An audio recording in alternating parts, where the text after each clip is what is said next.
Ladies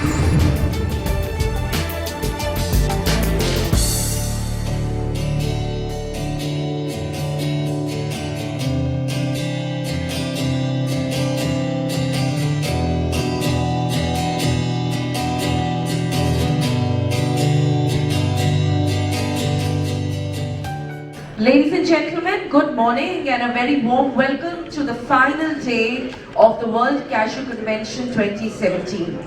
It's a very special day. We have 3 sessions coming up, each with a very specific country and regional focus. So I invite you, please make the most of these sessions. But one of the most important things that you can look forward to this morning, once all the business sessions are over, we have a fantastic round table on Vision 2025 for the global cashew sector. Now, to just give you a little bit of prepping about this session, a core team of 12 stakeholders has sat down, deliberated for more than 2 hours here in Singapore, while all of us were busy partying and enjoying the life of Singapore, and they have arrived at a vision for the year 2025, and they have actually devised and designed a growth curve for the cashew supply chain. And we are hoping that all of you will ensure that you do attend that session, and for the people who are outside, do send them a WhatsApp, give them a call, but do ensure that we have a full house for the round table on the Vision 2025 for the global cashew sector. Having said that, we start with the country focus on India. Ladies and gentlemen, please put your hands up for a chairperson, inviting from Fernandez Brothers, Mr. Walter D'Souza. Joining him will be our speakers from Odisha Cashew Processors Association, Mr. Rajendra Sabat. We are hoping that he'll walk in any time. Also inviting from Kalbavi Industries, Mr. Kalbavi Prakash Rao. And finally, on the stage, inviting our final speaker from the University of Horticulture Studies, Bagalkot, India, Dr. D.L. Maheshwar. If somebody does have Mr. Rajendra Sabat's number, maybe sending him a WhatsApp will help. He's here. Oh, Dr. Sabat is walking in, everyone? Okay. So I request Dr. Sabat to directly join us on the stage, sir. We've started with the session. Ladies and gentlemen, enjoy the session 1. Sir, Mr. D'Souza. Ladies and gentlemen, ever since the wonder nut found its roots on the sands of the Portuguese colony of India, Goa, it has been a relentless battle, a saga of a roller coaster drive for the cashew industry in India. It has been a journey of passion, having fire in the belly, a struggle, not so sweet, but with a never die resilience, leading to a success many a times not unalloyed. India has always been the largest producer, importer of raw cashew nuts, processor, exporter, and to start with the 3rd largest consumer. From there it has embraced change, and today we find ourselves still as the largest processors in the world, and more importantly, our efforts to promote this wonder nut has resulted in India emerging as the largest consumer in the world. From the time the word go, India has had the largest processing capacity, empowering more than 2 million households and more than 10 million people being fed on the cashew processing industry. From a home industry to an SME, it has spread its wings far and wide through the length and breadth of India, and the taste of the succulent nut to all parts of the world. Make in India is a strong word, and that's the buzzword that is doing its rounds in India today. And we have in our eminent panel 3 speakers who will be throwing light on different aspects of the India Forum. To start with, we have Kalbavi Prakash Rao, who has taken wonderful strides in making sure that cashew consumption in India did register an exponential growth. And I invite him now to speak on the success story of the consumption in India and why Make in India is very important and inevitable for the raw cashew suppliers through the length and breadth of the world. Over to Prakash Rao Kalbari. Well, my mandate is to convey, when you think of cashews, think of India. And why Make in India? Well, incidentally, as Walter mentioned, Make in India is a very important slogan. It's a very big program in India under our leadership of the current government, Honorable Prime Minister Sri Narendra Modi. He wants to use the young talent of India and build competence and make India a manufacturing hub, not just for India, but for the world. And why so? Well, we are the 7th largest country in the world in terms of land mass, at 1.25 billion people, growing rich. We are a very vibrant democracy today. Over the last 5 decades, we are politically matured and we have a very stable government, and that's very necessary for ensuring the economic growth. And over the last decade, we have consistently grown at 7%, making India a very vibrant economy. And in fact, it is now the fastest growing economy in the world. Many people refer it as a one bright spot in the world today. Coming to cashew, why Make in India? Well, we are the largest producer. I'll come back to each of these items in my separate slides. Manufacturer and consumer, as Walter just mentioned. And the growth has sustained substantially over the last decade, or the last 5 decades. And that's because we are the world's most efficient converter. And we have a very supportive government to make this happen for us. I said we have sustained this very well in the last 5 decades. Let's take a look at how we have fared. In the 80s, we were producing 250,000 metric tons of cashews. In the 90s, we did 375,000, but thanks to the policy of the government to allow imports, free imports from Africa, our processing capacity doubled to over 500,000. Ever since then, we have been growing decade after decade, grossing over 50% in growth. And if you're looking at 2030, we are certainly here. My other panelists will tell you why Indian crop will go to 1.5 million tons by 2030. And in spite of Africa going to be a major processing origin, we will still probably import around 1.2 million tons. And we will continue to sustain this growth. Raw material, of course, is the most important factor when it comes to sustaining the industry. We are today producing 750,000 metric tons on a 1 million hectare land, and we're going to add more to that. Why? Because we are having a directorate of cashew research very close to Mangalore in southern India. We have a lot of agricultural research stations and University of Agricultural Sciences with core focus on cashews. The directorate has brought in a lot of research in terms of varieties and suitable for every condition. Also package of practices to take this extension back to the farmers into the field. We also on the central, we have a directorate of cashew and cocoa development board, which is providing a lot of funds for increasing the area under cashew cultivation.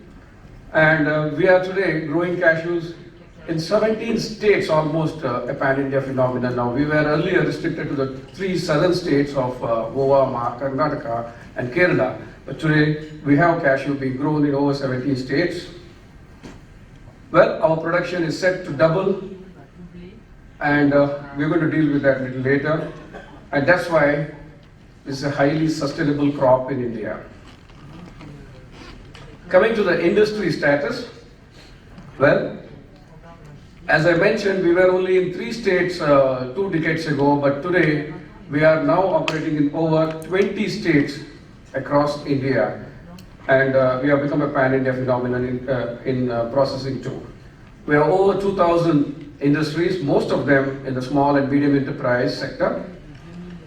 And we are processing, as I mentioned, 1.7 million tons. We are almost importing 1 million tons from East and West Africa and Indonesia, and we are processing 1.7 million tons. Over the decades, we have very well processing technology. We have established the processing technology as far as mechanization is concerned. In the last 5 to 7 years, we have taken big strides, but it will take a while more to get completely mechanized plants in India.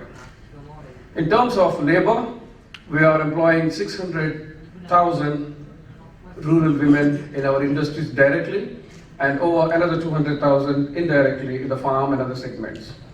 Coming to markets, this has been one of the major drivers for sustenance of this industry. We are the largest consumer in the world today with 300,000 metric tons, and why? And that's growing at 7 to 8% over the last 10 years. Organized retail segment has come into India in the last 5 years, and this has been growing at 10 to 12%. This has been helping the industry put more products on the shelf and service the consumer in a much better way. And with more stores coming in, this is a big segment that's going to grow. Well, what's the story in India? It is this one. Cashew as an ingredient is something the world must, I think, emulate. There are several segments, it's a subject by itself when it comes to cashew as an ingredient. There are several segments, be it the sweet and meat industry, the confectionery, the horeca segment. Every segment has been growing so much so that the prices of broken cashews, which is now almost at par with the full cashews. And that is what is making us realize the highest value in processing and bringing in that sustenance factor in manufacture. To deal with so much quantity, we need financially, we need a very strong banking sector. And in India, we have 93 commercial banks, public, private, and a lot of foreign branches too. And 27 public sector banks, which are completely backed by the government. And thanks to the government's policy of demonetization in November of the high currency notes, banks are flush with funds now, and we are looking at a very low interest regime. Excellent network in banking, and we have banking at our fingertips in terms of technology, personalized banking, internet banking, whatever you call it. We have a very, very strong banking sector. In terms of government support, every state looks at this industry as an export earner and an employment generator. So every state provides excellent subsidies, investment subsidy schemes for the new industries to come up in those states. We have government giving us incentives, special incentives for the exports, to boost exports, and they have major incentives, which I don't know whether the other countries support. And we have a national horticulture mission set up by the government of India, which again provides you substantial capital investment subsidies and making this industry a lot more easier in terms of meeting its financials. So why Destination India? We have 7 decades of experience in this manufacturing activity, and we have time-tested business houses doing wonderfully well, and this provides a great opportunity for all of you to have strategic partnership and alliances. And also, we are now going to have the biggest tax reforms ever in this country of introducing a GST, the Goods and Services Tax system. So this is going to make the taxation part very transparent, and most of the industries quite viable. And all of them are going to get into very organized trading. Skilled workforce, my fellow panelist is going to talk about that, plenty of skills. India, another 6 to 7 years, will have 60% of its population under 45. So we're going to have a young India, a lot of skills, extremely good entrepreneurship coming up. And that's the reason why all of you must look at India as it is a great land of peace and diversity. We have so many religions, castes, creed, yet we live in harmony and perfect peace. And we are also said to be a land of intellectuals and spiritual. I take a quote out of Martin Luther King, the American civil rights champion, who says, "I visit every country as a tourist, but I visit India like a pilgrim. India taught the world two things: how to count, and it's a land of million gods. So come to India and count your blessings. Thank you. Thank you, Prakash. We count our blessings step by step, the steps so well articulated by Prakash Rao Kalbavi. Thank you very much.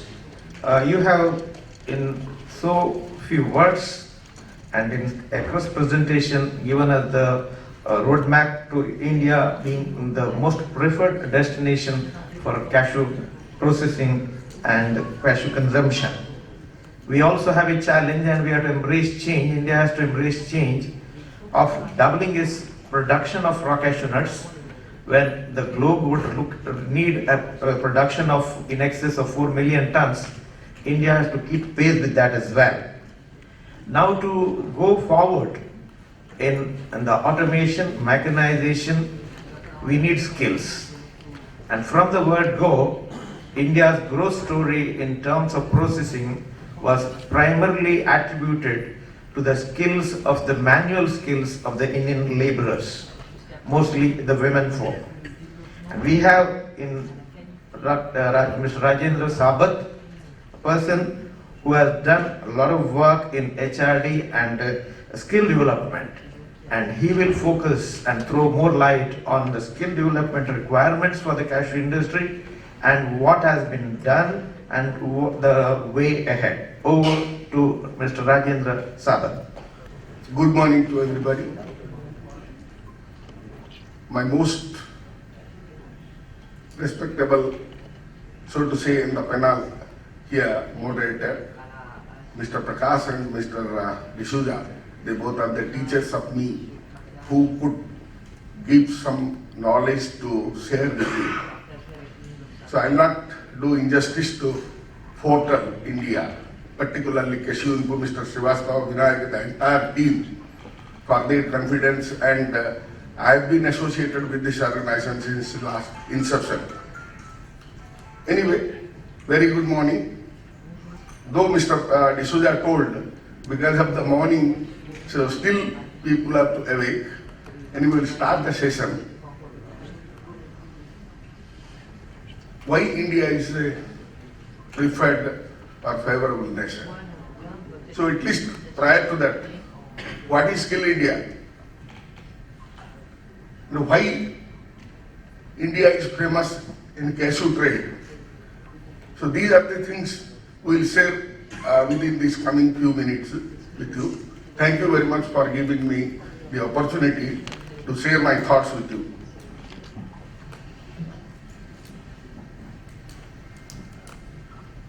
This is my executive summary.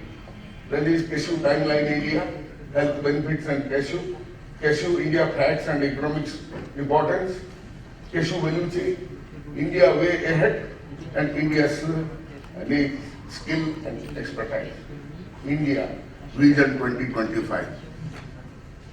Timeline, as you everyone knows, really the Portuguese came in 16th century to India and entered into Goa or Calicut. Then afterwards, it was the west coast of India, ultimately it spread. Previously, earlier, government of India also thought that this is a crop where we can say stop the soil erosion. So the soil conservation, for the purpose of soil conservation, it was started. But ultimately, today it is proved that it is a very good cash crop.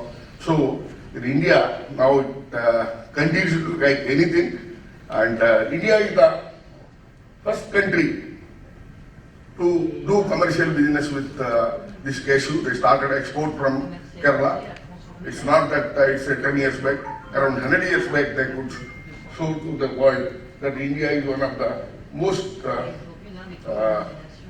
interesting country and done everything within the span of 10 decades. So this is the history of India. You see, everyone is consuming today. You see, there are a lot of advertisement for almond, pistachio and all other dry nuts. Hardly you will find any advertisement for cashew. Even the entire world is consuming cashew.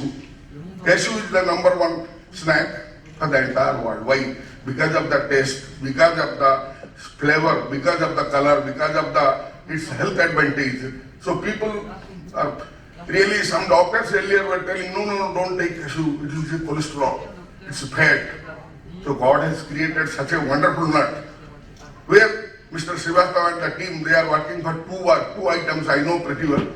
One is gold, the other one is cashew. I say it is a white gold. They are doing business with the two items. One is yellow gold, metallic gold. This is a God's gift agriculture product, that is white gold. Anyway, so it's having lot of things. I'll share with you. People know that it is having definitely 47% fat. Fat is a very bad item for health, but God has created such fat. It is a monounsaturated fat, which is mostly oleic acid. Though it is 47%, that is one of the blessings of the God to this earth by way of cashew. And along with that, it is having a lot of rare minerals like magnesium, copper, so and so forth, vitamins and everything. Everything is there. You go to the things, nowadays there are a lot of terrorists. The terrorists are entering into a country where they want to smash. Wherever you will find a packet of cashew and a mineral water. Even a bunch of cashew they take, the entire day's calorie they are getting. So with the least amount of food, they can thrive themselves. So that is the thing, because they know what is the value of cashew. So cashew, being the entire world fraternity, let us do something for the advertisement that this is the best snack product so that everyone will like it and the demand will grow. Anyway, thank you very much. In India, as you know, it is a cultivator. Now India is in cultivation, it is the number one country.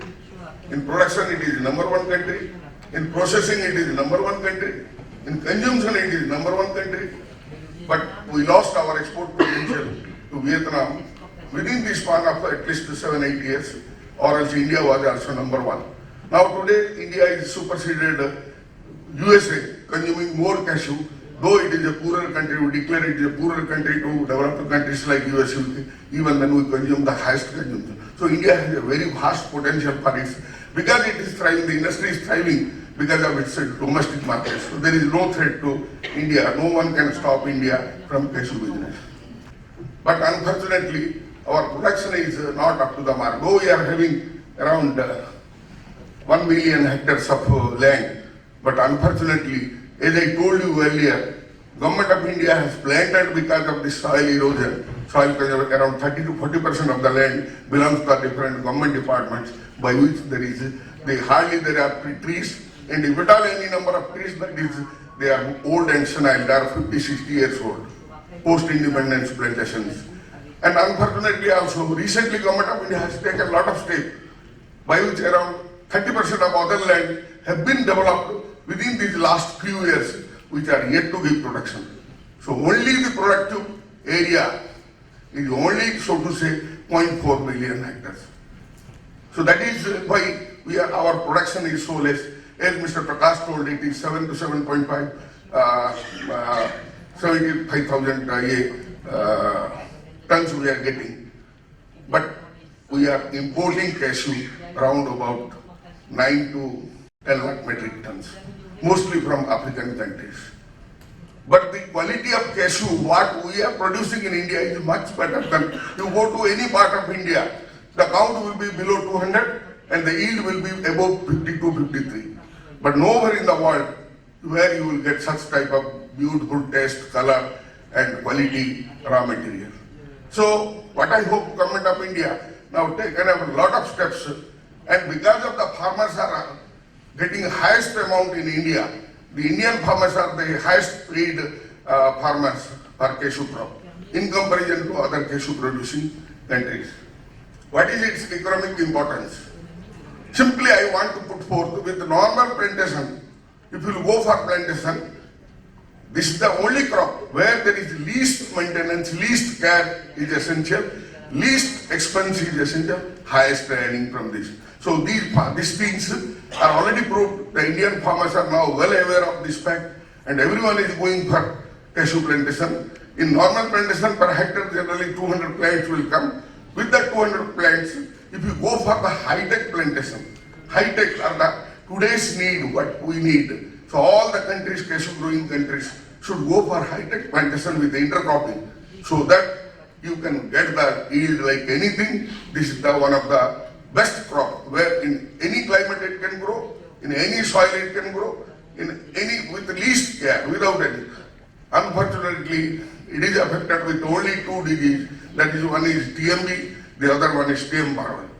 TMB is already, have been proved that it is controlled, but still stem borer is a question mark for this cashew plantation, the only problem. Still scientists are working since last long, but they could not have reached the things. One of our professor is there, he will give you a better idea about the TMB and stem borer. So at least, why I am interested for this cashew value chain? Generally our value chain, everyone says it starts with fork, ends with fork, starts with the tree, ends with the tree, teeth. So this is a crop, or any industry has a particular value chain. As long as the value chain is complete, the industry will run perfectly well.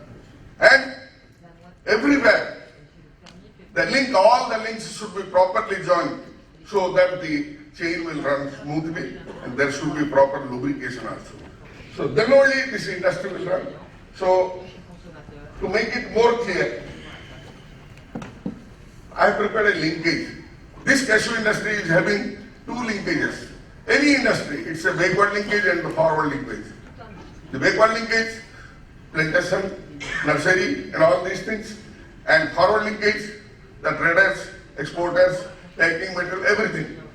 And another important thing which we are neglecting, that is third is service provider. Though they are no way connected, but they are playing a very important role that I want to express here. Backward linkage. So farmers, traders, transporters, and machine suppliers, and packaging, material suppliers.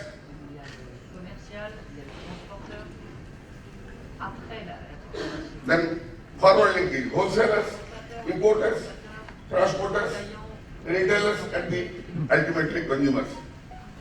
I come to these points. Who are they? These service providers are policy makers, then incentives, then infrastructure providers, financial institutions, technology and R&D, and threat creators. You see, for any industry, if there will be no proper government policy, if there will be no infrastructure facility, the industry cannot grow. Though they are directly no way connected, the electricity department is no way connected to this industry. But if there will be no electricity, the country will, the industry will not run. If there is no infrastructure, you cannot grow. So like that, these people are also playing a very important role. Why I am telling all these things?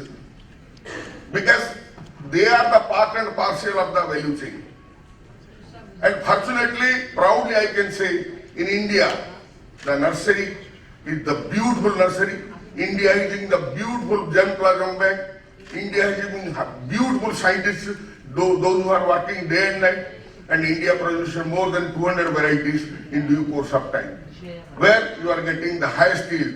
Wherever you go to, even Vietnam have taken the germplasm from India, and the scientists have given the best variety to Vietnam, and now they are producing more than 2,000 kg per hectare. But unfortunately, it does not mean that India is backward. So in due course of time, what I feel, definitely we are going to double the production. And today, as Mr. Prakash Rao told, organized sector there are 2,000 factories, but unfortunately what I calculate it is around 3,000 factories where it is working, giving the livelihood of the poor rural woman.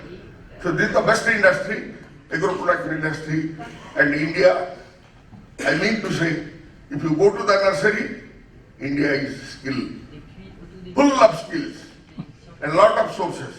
If you go to the farmers, they are the highest earners. So that is also where that is also skill. And if you go to the machine suppliers, India's machines, since last 100 years, they have developed the machinery. Though we could not reach the standard of Vietnam or the automation, we could not reach up to the standard. But it is high time. The India, whatever the machines it is prepared in India, manufactured in India, and particularly the latest machine, Mr. Shashi Sekaran is the nanopix, it is a blessing to our industry. First, the only machine in the world that is software based. It is no more mechanical. It's a mechanical is there, but it is software based. So like that, India is having full of skills. That is my point of telling. To go to the every link of the chain, India is full of space. Now, the thing is, you may say, so everywhere you will find skill. That is, so if you go to the forward linkage also, India, there is a lot of scope, there are a lot of ports, a lot of logistics support, a lot of government support. So everywhere there is skill in there. So all the links are full tight. So India is a stable country for cashew business. And proudly I can say Make in India, definitely Make in India will continue and no one can stop the cashew industry deprived from India. As I told you earlier, the Indian farmers are the highest earners.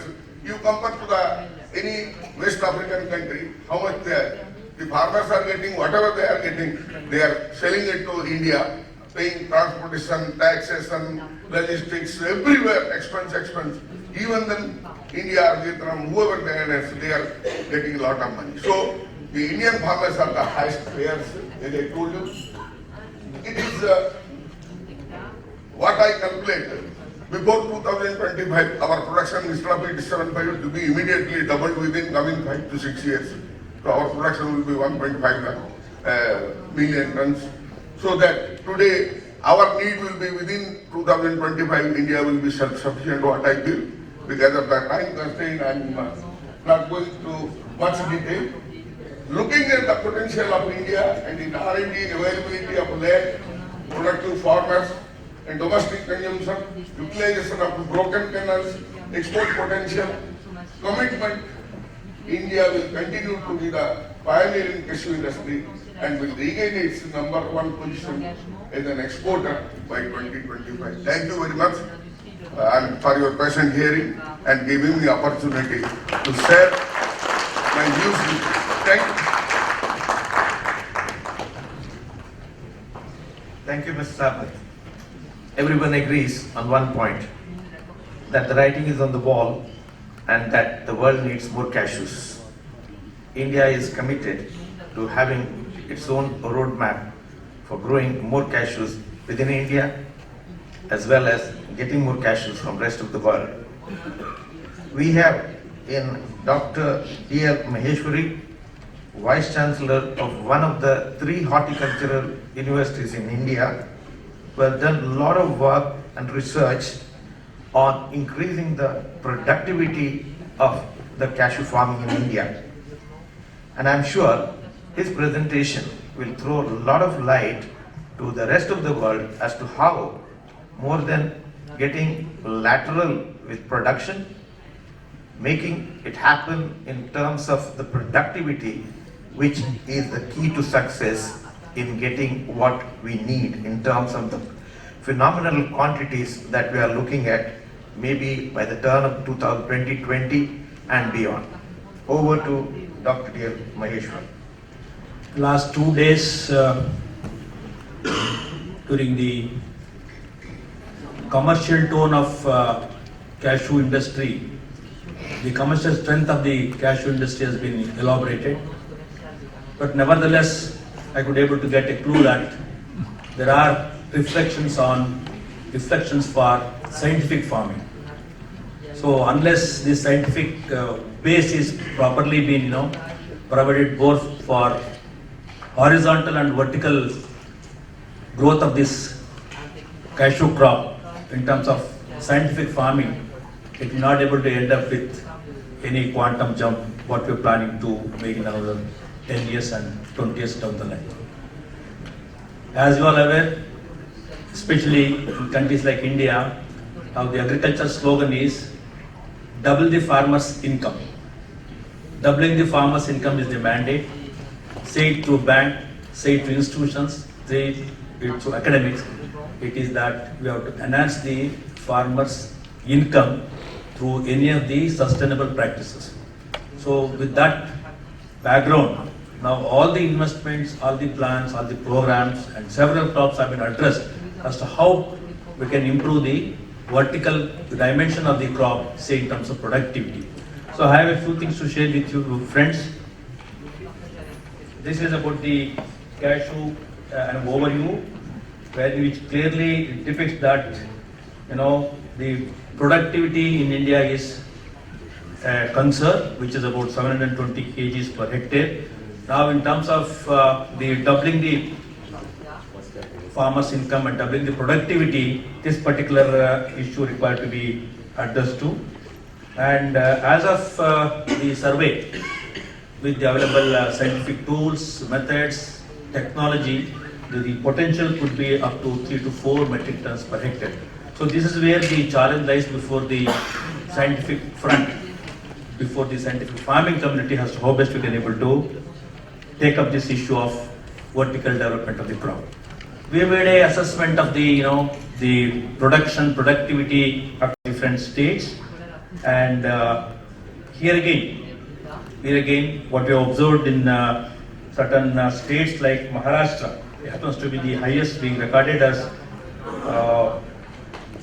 1,262 kgs per hectare, which is of the highest, but still that potential also required to be improved. Likewise, we have the Karnataka, supposed to be the a state where you have diverse climatic conditions which provides scope for the improvement of the cashew. So there again we have around 640 and all. So now the question is, what are the technical interventions that are required to overcome the this productivity enhancement? The major constraints being observed includes as cashew has been introduced as a watershed crop for soil erosion control to begin with. During that sense, it was only the seeds have been used for the production of planting material, and that's why more than 30% of the plantations what we see in most part of the southern parts of the India like Karnataka, Maharashtra are of seedling raised. So that's why they may not able to cross more than 200 kg per hectare.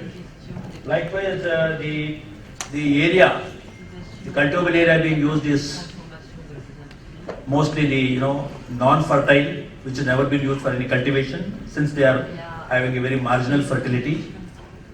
And the planting material supposed to enhance the productivity goes with the selected varieties, and that too with the grafts. So that type of planting material is another constraint which the states in the India we are now facing.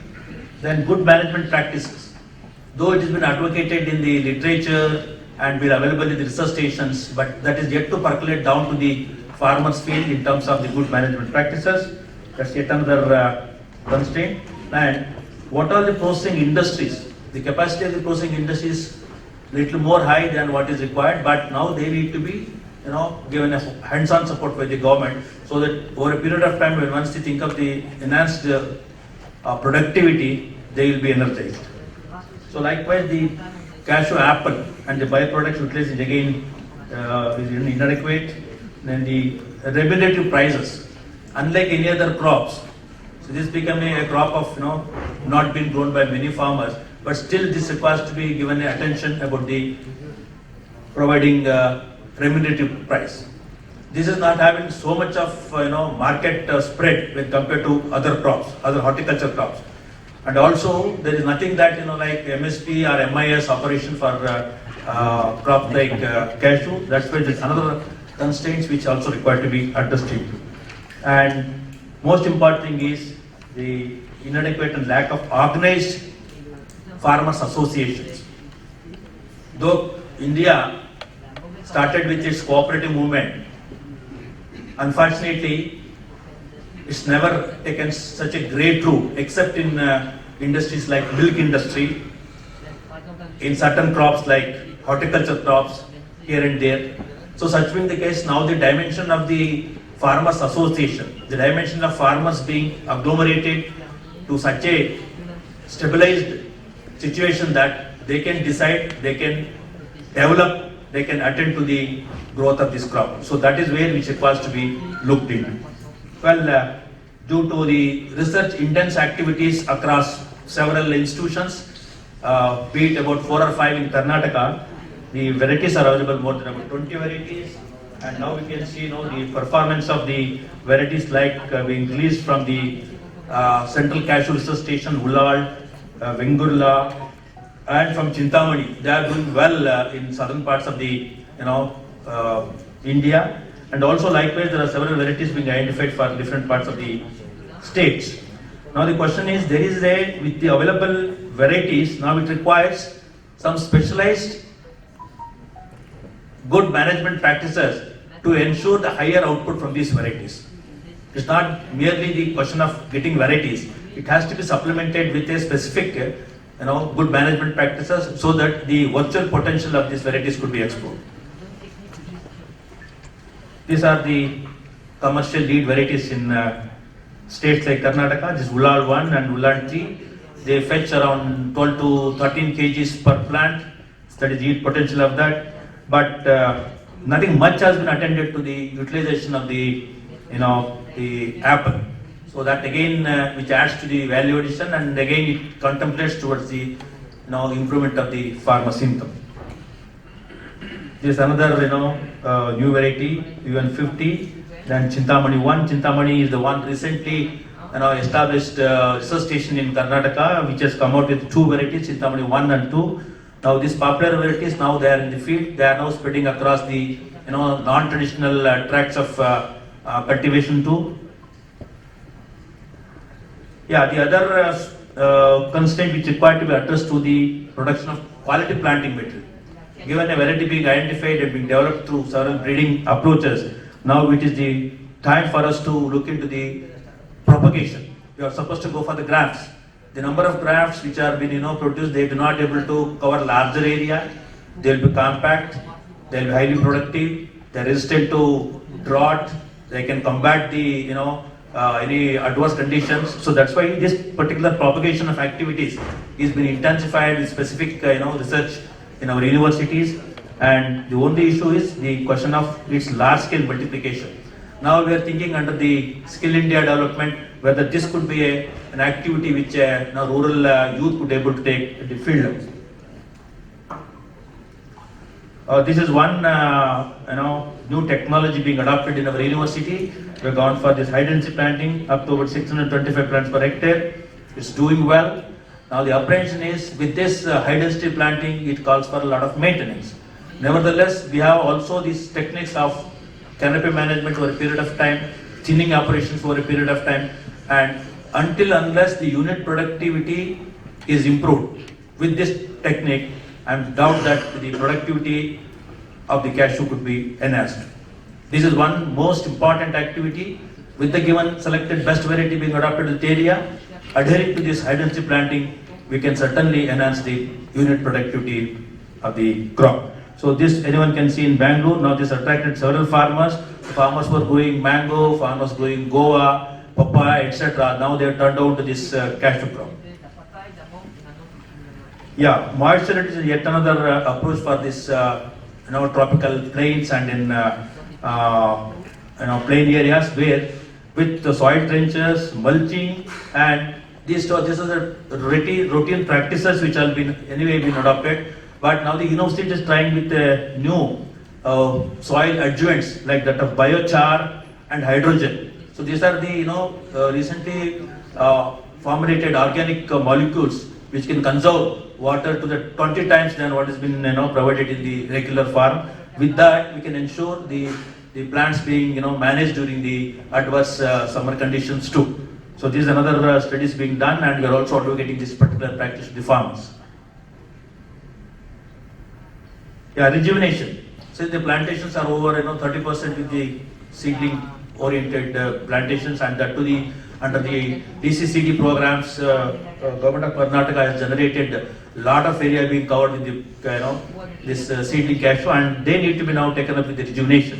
And we have certain practices and experiments being done in several research stations, and you can see that every year there will be incremental yield in the rejuvenated trees, and this is one option being technically vetted for improving the productivity of the plants. Now, to sum up, what are the technological interventions we can all now look at for improving the productivity, the vertical productivity of the cashew plantations? Now, going with the selected varieties, depending on the requirement and depending on the conditions of the locations, followed by fertilizer management, then with the sealer and healer treatment. Dr. Saab was mentioned that this stem borer is one pest which is at the cost of plant survival, it is now affecting. We have come out with a chemical, it's called sealer and healer. Wherever there is a puncture being made on this woody tissues, this chemical could certainly address overcoming the further spread of this infection. Then rejuvenation of the low yielding and poor quality planting materials. We already standardized the technique. And of course, high density planting is yet another technology available for us. And we have intercropping and mixed cropping approaches. We can go for the canopy pruning practices.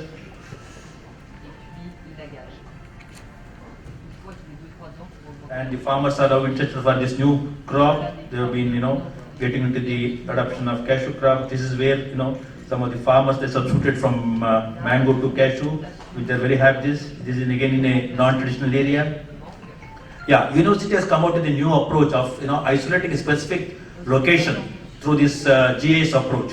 With this approach, we can certainly exactly locate as to which is the ideal soil and conditions which are suited for the promotion of this cashew crop. This is one new intervention our university has started. See, in a degraded land where you can see that there is a huge block, laterite block in the first photo, then such hard block cannot able to make the roots to penetrate down to the soil. Then even the mechanical, softening of the hard rock followed by the plantations also given good results. This is yet another approach, intervention being provided by the university in degraded soil. This is how the the total scenario of the degraded soil turning into the cashew plantation. And what's the roadmap for the cashew promotion in say in India and Karnataka? It goes with primarily the formation of farmers producer organization. This is one issue we need to focus, like which has been experimentally proved in other crops also, which is known as public-private partnership intensive cashew development program. I am sure that this approach is going to strengthen the grassroots farmers level and the convergence of the government institutions, government funding from DCD or from government of Karnataka or from government National Horticulture Board, National Mission. We can able to bring in a better convergence for the promotion of this intensive cashew development. So these are certain issues I flagged in for the roadmap to be developed for countries like India. I am sure that there is a need for also to come up with a exclusive cashew promotion policy. Then with the plans for the industry to this has to be now addressed as an industrial crop, not just as a production crop. Then they should be enhanced R&D support for the post-harvest and value addition. The transfer of technology goes with the ICT, crop apps. We already developed several crop-wise apps on guava, mango, crops like that, and there's need for us to even develop on cashew, front-end demonstrations, exposures across different countries. Then there's a need for the creation of exclusive crop experts group. Then with our, in the university front and in the research front, you have more than few hundreds of scientists are there. I'm sure that this forum is going to take care of the recommendations of a crop-specific, section-specific, sector-specific, discipline-specific groups, which can address the problem of productivity. And also the skill enhancement programs which the government of India is now having a lot of programs on that, and we can able to rope in this young cashew growers for the promotion. This is what we proposed as a roadmap. I'm sure that the committee is going to look into these things and see how best these recommendations or these clues could be incorporated in the planning process. Thank you. Thank you, Dr. D. L. Maheshwar. Ladies and gentlemen, the floor is now open. I must thank Dr. Maheshwar for having given the roadmap to enhancing the crop size, the verticals and the horizontals. To tell you just one example, one association which is one of the part of this convention, the Karnataka Cashew Manufacturers Association, is becoming a role model for the rest of India with a small start of 500,000 sapling grafts being distributed, and we see to it that proper care is taken, and remaining part of India, if it falls in line and emulates this particular model, I think our dream of having 1.5 million metric tons by the year 2025 is going to be a reality. Having said that, I shall be grateful and we shall limit it to 3 or 4 questions at the most. If there are any questions from the floor, you are welcome to pose them to the panelists. Yes, please. What are the kind of mechanization and adaptation that's going to happen in the Indian cashew processing. processing industries to match the kind of export as well as the internal consumption volumes? Well, one point is that we had plenty of labor till recently, and our policy was never to retrench anybody. So the mechanization indeed has been a little slow so far. But also, India is more sensitive towards its domestic market, and which requires a very high quality and all those things. So that's the reason why, with the current set of mechanized plants, where you're actually losing out on sort of a quality. So we are looking at more stable mechanization to come in. And of course, with the Vietnam now in a much higher league as far as mechanization is concerned and cost cutting, India is in for a big time mechanization in the next 4 to 5 years. We are in the process of consolidation along with this mechanization. When we are talking about more promotion of the export, the cashew production and processing everything. So recently Indian government imposed import duty on the exports. So how it is justified? Its simple answer is it's not justified. How You to, can't- how to, you how to, can't how to get out of this? Justified, it cannot be justified. Imposition of a custom duty which will be an internal trade barrier the government is imposing on itself, in as much as a deficit of over 1 million metric tons being imported as an industrial raw material by any stretch of imagination, it cannot be justified. Efforts are on, but the results are yet to be seen. In the light of the climate change that's prevailing now, I think that the industry should have a strategy. Considering the fact that we all want to increase production, what is the strategy that we're putting together to be able to match the climate change and then still be able to hit production targets? For the industry. Very interesting. Thank you. All producing countries putting their heads together to make sure that we register an exponential growth to keep pace with the requirements of the industry. How it could be done? See, there are two set of things. One is producing country, one is processing country. But fortunately, India is producing and processing country. Producing and processing, both they are doing. Though we are doing import, as I told you in my presentation, the quality of West African nuts or African country is much inferior. It's an interesting question, but they need an interesting answer as well. So my answer here is, definitely there is some lacuna. You have to address it. You have to hire some good experts. You have to have some good knowledge, skill, and technology. Good farming practice. All these are highly essential. And post-harvest management also, which is lacking. Once you go for all these things, definitely you people will beat India also. Thank you. Okay. Dr. Vaishwar. Let me complement and supplement views of Saab that see this climate vagaries, climate change is certainly going to influence as well as affect the cashew industry. Several varieties are now tending to show their performance differently in the given areas. For that, thanks to Government of India, which has now initiated a Center of Excellence on Climate Resilience, under which we are now studying the climate vagaries for the last century, and we are relating. I'm sure that today what you have seen as the traditional area for cashew may not be so in another decade. It's likely to change over to other areas.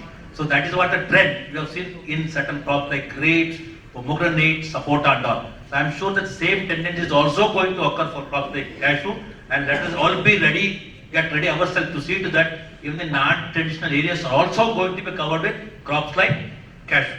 Thank you. Any other questions?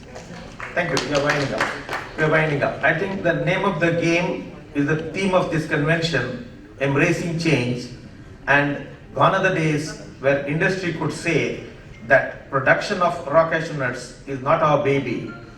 We got to invest in production of raw cashew nut primarily, otherwise days are not long in coming when the industry will be starved of the raw material and we have to look at it as an investment and not an expenditure. On this note, ladies and gentlemen, thank you very much for your participation on this session. Thank you. Thank you so much, sir. Thank you so much, Mr. D'Souza, for conducting this first session for us. As we wind up the Country Focus India, two important takeaways which we would be taking forward a little later. As Dr. D.L. Maheshwar proposed a roadmap ahead, Mr. Tola Fasheru has already raised his final query in this session. So just to update all of you, once the country focuses are over, we have a fantastic roundtable on Vision 2025 for the global cashew sector. So while all of us were busy partying out and enjoying the last night's events, there has been a core committee of 12 people who've sat for over 2 hours and who have deliberated upon arriving at this Vision 2025 for the cashew supply chain stakeholders. I urge all of you to ensure that you're a part of that particular session for sure. Having said that, thank you so much, gentlemen, for your time on the stage. I'd like to request the chairperson of the session, Mr. D'Souza, to please present the mementos to our speakers. Starting first with a big thank you going out to Mr. Rajendra Sabha.